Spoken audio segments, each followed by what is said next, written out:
Magandang hapon mga kabay. So ito na po yung pang-anim ko. Ayun, letter F. So pang-anim na ito mga kabay. Ganun pa rin ang job number. 39474 letter F. Bali ang model mga kabay, ganun pa rin. Still 670. So ayan mga kabay, sasaksak natin. So ayan mga kabay, wala din po siyang power. So sana putol lang din yung wire para mabilis lang. So ayan mga kabay, nakalas ko na po yung screw.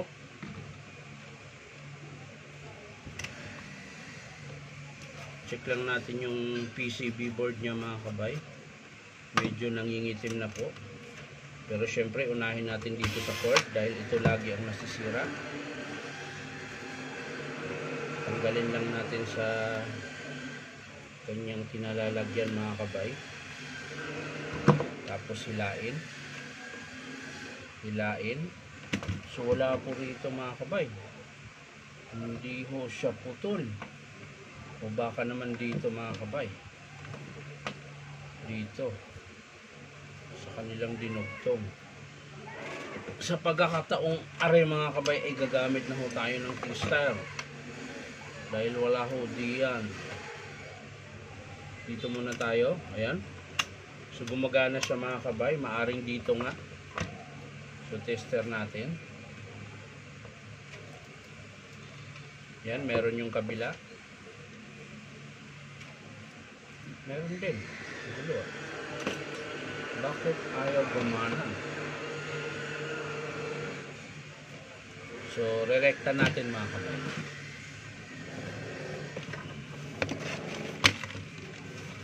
Si minsan pag ganyan may ano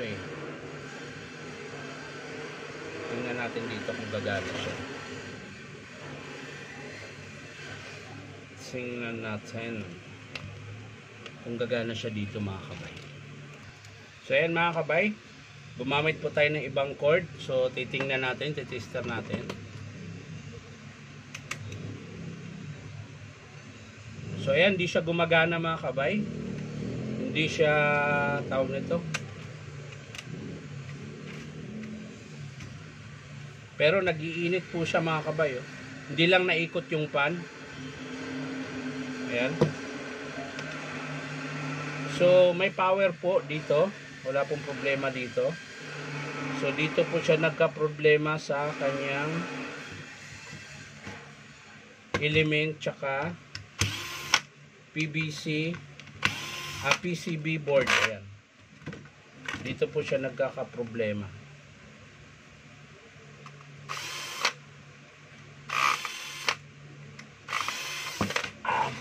Init.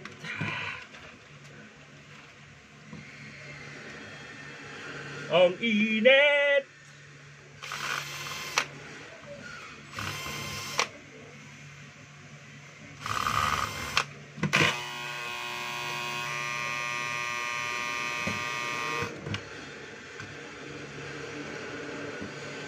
Ang init.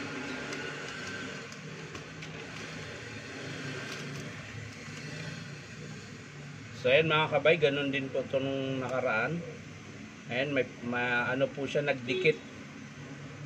Tsaka yung kanyang ano dito, anong tawag ba nito? Yung para siyang ceramic, lusaw na rin po.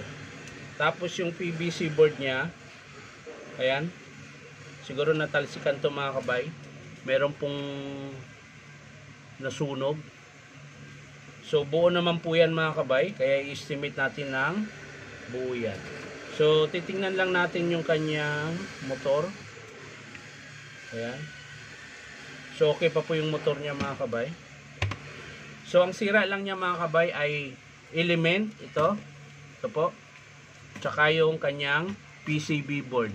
So hindi ko na po ipapakita paano buuin, papakita ko na lang sa inyo mga kabay kapag in-approve ng customer. At syempre magpapalit din po tayo ng cord. Ayan. So yan lang mga kabay, maraming salamat sa panunood at palike and share na rin po. Bye bye.